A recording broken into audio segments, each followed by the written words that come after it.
Hola, mi nombre es Julio Peña y hoy vamos a ver el método histórico del libro de Jeremías.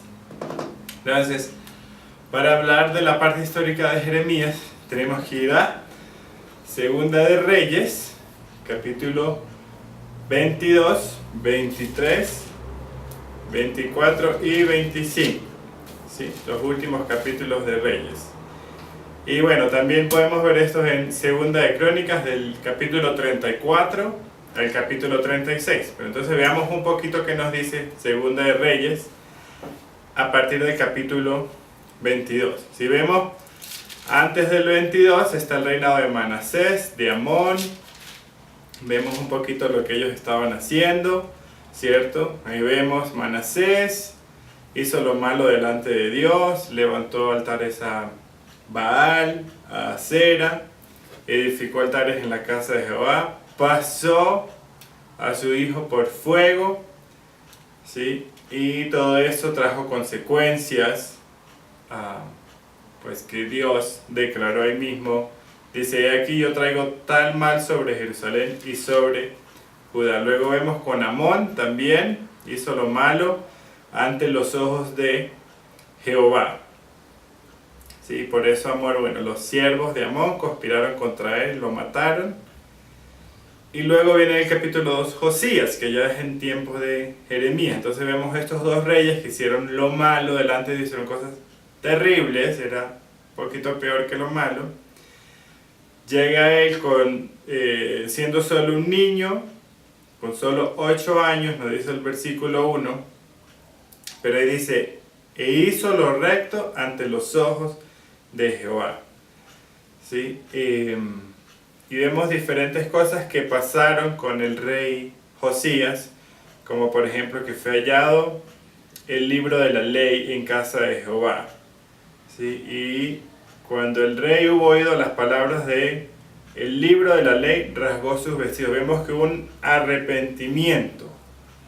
Dice incluso que Dios le habla y dice, por cuanto viste la palabra de Dios y tu corazón se enterneció y te humillaste delante de Jehová cuando oíste lo que yo he pronunciado contra este lugar y contra sus moradores, que vendrán a ser asolados y malditos, y rasgaste tus vestidos y lloraste en mi presencia, también yo te he oído. Por tanto, he aquí, yo te recogeré de tus padres y serás llevado a tu sepulcro en paz, y no verán tus ojos todo el mal que yo traigo sobre este lugar. Entonces, vemos que se cumple esa profecía porque, aunque él muere en extrañas condiciones, no vio lo que iba a pasar con su pueblo, con su nación.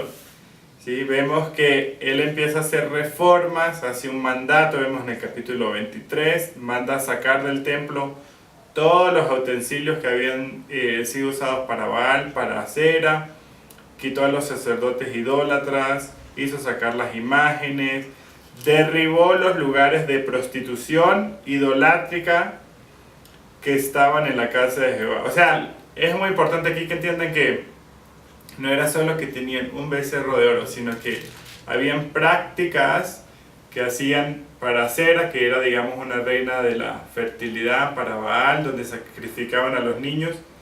Eran cosas terribles, especialmente para nosotros hoy día.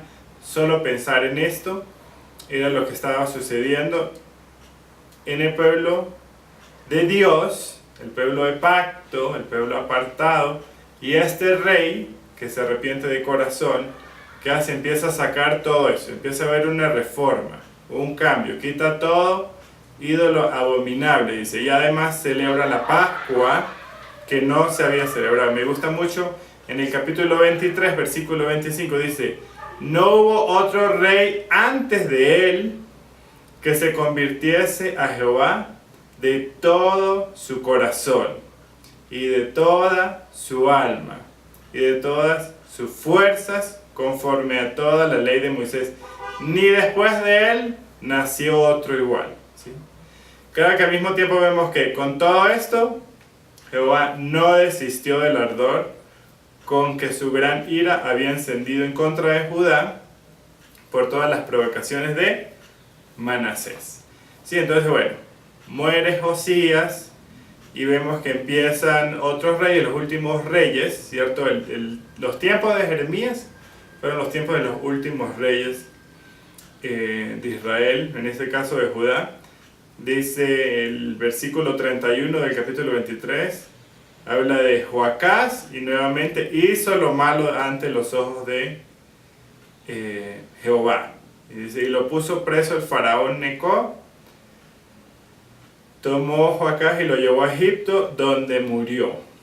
Luego vemos al rey Joacim, que también hizo lo malo delante de Jehová. Luego vemos a Joaquim, que también hizo lo malo delante de Jehová. Y el último rey, Sedequías, hizo lo malo ante los ojos de Jehová. Y al final del capítulo 24 dice, vino pues la ira de Jehová contra Jerusalén y Judá, hasta que los echó de su presencia, y Sedequías se rebeló contra el rey de Babilonia. Entonces vemos que aquí es cuando ya cae Jerusalén, ya Babilonia viene, bueno, o el imperio babilónico viene a el tercer exilio, ya derrumban, queman, destruyen el templo, la ciudad, y se llevan ya cautivos. Queda un remanente, los más pobres, para trabajar la tierra. Algunos de estos huyen a Egipto. Entre estos, pues, vemos que Jeremías también termina ahí en Egipto. Y al final, vemos el regreso de Joaquim, ¿sí? Que es liberado. Y eso es un poquito el contexto histórico de Jeremías. Entonces tenemos que entender que, bueno, ya sabemos que Jeremías abarca un largo periodo de los últimos reyes en Judá. Y por eso vemos, bueno, los últimos fueron malos, pero hubo uno bueno que era Josías, y él estuvo como rey unos 20 años. Entonces vemos que en el tiempo de Josías hubo reformas, se encontró la ley, sacaron los ídolos. Entonces, ¿cuál era la situación interna en Jerusalén en este tiempo? Bueno, en el tiempo de Josías vemos que hubo cosas buenas, hubo tal vez una reforma, pero no sé si un avivamiento. ¿Por qué? Porque aunque acabamos de leer que no hubo rey como este, que se convirtió de todo su corazón a Dios y a su ley, es como que el presidente de mi nación sea, no sé, el fundador de Juventud con una Misión. Eso no quiere decir que toda la nación va a ir a hacer una escuela de discipulado y a leer el libro Eres tu Señor, ¿cierto? Entonces el corazón del pueblo no se convirtió, aunque su rey sí se había convertido y aunque su rey estaba haciendo cambios, el corazón del pueblo seguía distanciado de Dios. Y ahí empezamos a ver las consecuencias que llevó ese distanciamiento, las consecuencias que llevó tener ídolos, las consecuencias que llevó la corrupción que había, no solo en los otros reyes, sino en los mismos profetas y los sacerdotes. O sea, los mismos líderes dentro del pueblo de Dios estaban siendo corruptos. Y algo que es importante entender es que no se trataba solo de, ay, no tengan ídolos y conságrense y sean más santos, sino que también aquí hay una connotación política que representaba que todos estos ritos, esta idolatría, esta adoración a Baal, a Acera y otros dioses, también representaba que esa no era la identidad de ellos como nación. Y sacarlos era retomar como los estatutos que ellos tenían como nación, no solo como un acto religioso, sino como la nación que pertenecía a Dios, ¿sí? Entonces nosotros podemos ver cómo estaban ellos desde el principio, ¿cierto? Yo siento que el capítulo 2 nos ayuda mucho a entender qué era lo que estaba pasando en los tiempos de Jeremías. Pero hay un capítulo que es muy importante, que es el capítulo 7, porque ¿qué vemos en el capítulo 7? El sermón del templo, ¿sí? Palabra que Dios le da a Jeremías, y Jeremías va al templo para que todos lo escuchen. Recuerda que el templo era muy simbólico para este pueblo, no solo porque ahí estaban los sacerdotes, sino que desde ahí de la puerta también estaba el pueblo y era un lugar donde él podía ser escuchado. ¿Sí? Hoy en día tenemos los medios de comunicación. Bueno, ellos tenían, digamos que el templo era un lugar donde todos iban a escuchar. Es allí donde llega Jeremías, básicamente a confrontar el pecado que había pasado. Porque, ¿qué está pasando aquí? Este pueblo se confió en decir, nosotros tenemos el templo, y el templo para ellos era como un amuleto, era como una aplicación en el celular. Entonces, sí, yo en mi celular tengo muchas aplicaciones, muchas que tal vez no agradan a Dios, muchas que tal vez me desenfocan, me hacen perder el tiempo, pero es que yo tengo la aplicación de la Biblia. Para ellos estaba haciendo lo mismo. Ellos decían, si tenemos el templo, está la presencia de Dios, Dios tiene que protegernos, nosotros somos su pueblo. Y Jeremías está diciendo, no, solo porque el templo esté, no significa que Dios va a permitir y a tolerar su pecado. ¿Sí? Y les empiezan a anunciar, ¿sí? Básicamente ellos están diciendo, pero si Dios hizo un pacto con David, que lo vemos en 2 Samuel 7, como Dios tiene que cumplir su pacto. Y se confiaron en esto, entonces digamos que en vez de confiar en Dios, ellos confiaban en el templo. Entonces, tal vez la pregunta aquí para nosotros es, ¿estoy confiando yo en la bendición de Dios más que el Dios de la bendición? ¿Sí? Y Dios ahí les empieza a hablar. Al principio del capítulo 7 vemos a partir del versículo 2, dice, oí la palabra de Jehová, toda Judá, los que entráis por estas puertas para adorar a Jehová. Así ha dicho Jehová de los ejércitos, Dios de Israel. Enmendad vuestros caminos y vuestras obras, y os haré morar en este lugar. No fiéis en palabra de mentira diciendo, templo de Jehová, templo de Jehová, templo de Jehová es este. Pero si enmiendas cumplidamente vuestros caminos y vuestras obras, si con verdad hiciereis justicia entre el hombre y el prójimo, no oprimiréis al extranjero y al huérfano y a la viuda, ni en este lugar derramaréis la sangre inocente, ni anduviereis en pos de dioses ajenos para mal vuestro, os haré morar en este lugar, en la tierra que di a vuestros padres para siempre. He aquí, vosotros confiáis en palabra de mentira, que no aprovechan.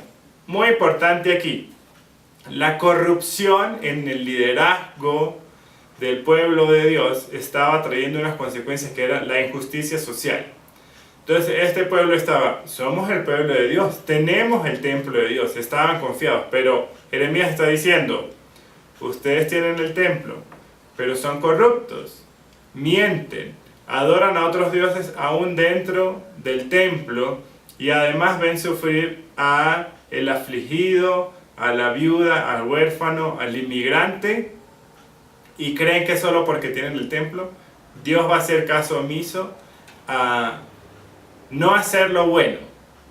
¿Sí? Vemos que aquí se están condenando dos cosas, sí, la idolatría, pero también el hecho de que ellos eran responsables de hacer justicia social y no lo estaban haciendo. Por eso en el versículo 9 dice que están hurtando, matando, adulterando, jurando el falso, prendiendo incienso a Baal, andando tras dioses extraños. Entonces ellos estaban tan hundidos en su pecado que no alcanzaban a ver su condición espiritual. Jeremías aún en el versículo 12 les ilustra, ¿cierto?, el hecho de recordarles Silo, el primer lugar donde estaba o donde permanecía el tabernáculo, ¿sí?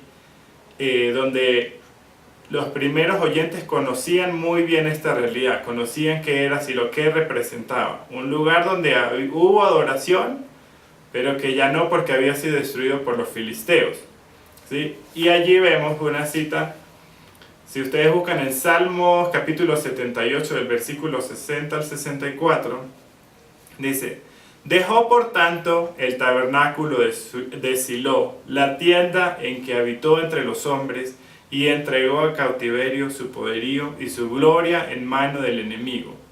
Entregó también su pueblo a espada y se irritó contra su heredad.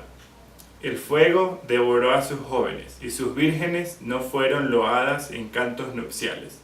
Y sus sacerdotes cayeron a espada, y sus viudas no hicieron lamentación. Entonces, aquí hay una pregunta. Dice, si Dios había destruido una ciudad que hospedaba el tabernáculo y el arca en el pasado, ¿cómo es que Jerusalén estaba tan segura de que escaparía de lo mismo? Entonces, básicamente, Dios estaba a punto de hacer lo mismo con Jerusalén y ellos no se estaban dando cuenta. Estaban demasiado confiados en el hecho de tener el templo, el tabernáculo, ¿sí? La presencia de Dios con su pueblo. Se confiaron demasiado, estaban siendo idólatras, corruptos, había injusticia social, pero ellos no se estaban dando cuenta, ¿sí? Entonces vemos también que los primeros oyentes, que era lo que ellos estaban pensando, que era lo que ellos podían ver, especialmente en el tiempo de Josías, que nos muestra aquí, antes de que ellos empezaran a ser llevados o exiliados a Babilonia. Vemos en el capítulo 3, versículo 10, vemos falsedad. No se volvió con todo corazón, ellos pretendían, ¿sí? En los días del rey Josías, como yo les decía, hubo una reforma, pero ellos pretendían que de verdad estaban cumpliendo con esta reforma. En el capítulo 4.1 habla de las abominaciones, ¿cierto? Mentían, había injusticia, no había rectitud. En el capítulo 5 empieza, dice que juran falsamente, no actúan justamente. En los versículos 4 y 5 del capítulo 5, ninguno conocía la ley. Ahí mismo, capítulo 5, versículos 26 y 28, el rico oprime al pobre y al huérfano. Capítulo 6, versículo 6, Dios va a castigar a Jerusalén porque está toda llena de violencia. El 6.19, rechazaron la enseñanza del Señor, ¿cierto? La Torá, que significa instrucción o enseñanza. El 6.20, daban incienso a Sabá y daban buena caña olorosa, que no son aceptables, son sacrificios no agradables al Señor. En el 7.5, no eran justos los unos con los otros. El 7.9, hurtaron, mataron, adulteraron, juraron en falso, lo que acabamos de ver, ¿cierto? Hacían un mal uso del templo, había hipocresía, una alabanza no sincera. En el 8.6, no decían la verdad a Dios, se independizaron de Dios. El 8.7, no escuchaban las órdenes de Dios. El 8.10, seguían su avaricia. El 9.3, había una fuerte falsedad, de mal en mal. Desconocen al Señor. En el 9.25, estaban circuncidados, pero no de corazón. En el 11.15, hicieron lo vil, hacían obras viles, y creían que hacer votos o sacrificios cubría toda su maldad, aunque no había un arrepentimiento. 14.12, habían actos religiosos, no había una verdadera adoración, si esto era algo que no aceptaba el Señor. Aquí mismo en el capítulo 7, vamos a ver un momentito, en el versículo 23 dice, mas esto les mandé diciendo, escuchad mi voz, y seré a vosotros por Dios, y vosotros me seréis por pueblos, y andad en todo camino que os mande, para que os vaya bien. Y no oyeron ni inclinaron su oído, antes caminaron en sus propios consejos, en la dureza de su corazón malvado, y fueron hacia atrás y no hacia adelante, desde el día de que de vuestros padres salieron de la tierra de Egipto hasta hoy. ¿Sí? Aquí habla, aunque los envié profetas, mis siervos, día tras día, sin cesar, ¿sí? Con todo esto no me oyeron. Y algo que me gusta ver aquí es que Dios quería más su corazón que sus sacrificios. Y tal vez la pregunta aquí es, cuando pensamos en los ídolos y en un liderazgo corrupto en el libro de Jeremías, ¿qué es lo que Dios me está hablando a mí? ¿Qué es lo que Dios te está hablando a ti? ¿Sí? Yo sé que seguramente tú dirás, no, yo no voy a pasar a mis hijos por fuego. Yo no voy a adorar a Cera yendo con prostitutas para adorar a otros dioses. Pero entonces, ¿cuáles son tus ídolos? Tal vez tu ídolo no tiene madera, no es de yeso, ¿sí? Pero está aquí, está en tu corazón. Tal vez tu ídolo puede ser tu imagen personal, puede ser el éxito en el ministerio, puede ser las ansias de tener poder. No lo sé, pero ¿por qué no tomas un momento, paras el video y le preguntas al Señor, Señor, ¿cuál es mi ídolo? ¿Cuál es el ídolo que está ocupando tu lugar en mi corazón? Y luego de hacer esa reflexión, ahora preguntemos, cuando hablamos de liderazgo corrupto, ¿cómo se aplica eso en mi vida? Porque estos líderes, estos sacerdotes, profetas, reyes, habían hecho lo malo delante de Dios, ¿cierto? Ellos fueron los que cometieron la idolatría. Pero nosotros pensemos, si yo soy un misionero, si yo estoy en el ministerio, soy un pastor, un servidor en mi iglesia, no sé. Antes, ¿qué pensabas tú cuando pensabas en alguien que servía a Dios? ¿Sí? Hay personas que están dentro de la iglesia, dentro del ministerio y que están en pecado y nadie lo sabe. Ellos lo saben, pero los demás no. Tal vez están engañando a Dios. Tal vez tú no estás predicando el evangelio de la prosperidad. Tal vez tú no estás vendiendo sanidad y oración a las personas. Pero tú tal vez sí estás haciendo cosas que Dios te está diciendo, páralo, y no lo estás haciendo. Yo quiero que tengas cuidado y veas cuando empezamos a ver estas historias y empezamos a ver las crónicas o vemos los reyes y vemos todas estas historias y decimos, wow, qué terrible este pueblo. ¿Cómo es que ellos se apartaron tanto de Dios? Y la pregunta es, ¿será que yo puedo hacer lo mismo? ¿Será que el evangelio hoy en día a mí no me está hablando? ¿O yo estoy endureciendo mi corazón a lo que Dios me ha estado hablando? Dice la palabra, se hicieron vanos. O sea, imaginemos por un momento el poder de esta afirmación. Se hicieron vanos. ¿Qué es lo que busca mi corazón? ¿Cuáles son las metas en mi vida? ¿Será que yo estoy buscando cosas que están muy lejos de lo que Dios quiere para mí? Entonces aquí la pregunta es, ¿estamos teniendo cuidado de lo que Dios está hablando a nuestras vidas? Porque esto le pasó a ellos. Yo estoy seguro que el pueblo de Israel no empezó a orar, no empezó a buscar a Dios y decir, ay Señor, yo quiero pasar a mis hijos por el fuego, permíteme verlo quemarse, permíteme adorar a otros dioses. No, fueron decisiones pequeñas. Fueron momentos en los que el Espíritu Santo me está diciendo, por aquí no es, pero yo escojo seguir. Yo escojo tapar mis oídos a lo que Dios me está guiando y terminamos haciendo cosas que pensamos, yo jamás voy a hacer esto. Jamás voy a pasar a mi hijo por el fuego. Jamás voy a poner un altar aquí. Jamás voy a orar a otro Dios. Pero fueron pequeñas decisiones que poco a poco fueron dañando el corazón de un pueblo. Entonces, quiero que nuevamente, para finalizar este video, tomes un tiempo de escuchar a Dios. Bueno, Señor, ¿cuáles son las cosas que tal vez yo tengo ahí en secreto? ¿Cuáles son las cosas que yo estoy guardando en lo oculto? Porque en lo oculto, cierto, es donde opera Satanás.